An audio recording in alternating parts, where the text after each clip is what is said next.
ఎంత అదృష్టమయ్యా నీకు. దేవతల్లో కలిసిపోతారయ్యా మీ ఇల్లు, మీ వంశం 7 తరాలు కలిసిపోతుంది ఒక్కడు భగవద్గీత చెప్తే.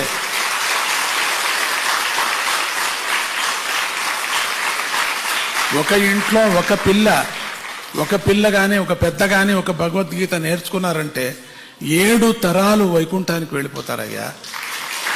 అట్లా ఉందే దీని ఫలితము. అంత ఈజీ ఈ పుస్తకంలో ఉండేటువంటిది. ఈ భగవద్గీతకు ఉండే మహిమ అపారమయ్యా. నేను చెప్పలేనయ్యా దీని సంగతి.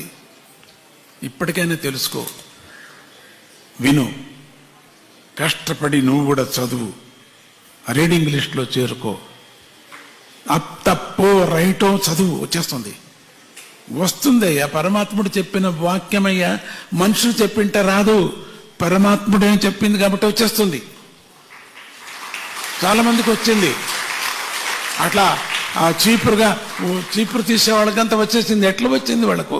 విద్యావంతులు స్కూల్కే వెళ్ళాలా వాళ్ళు?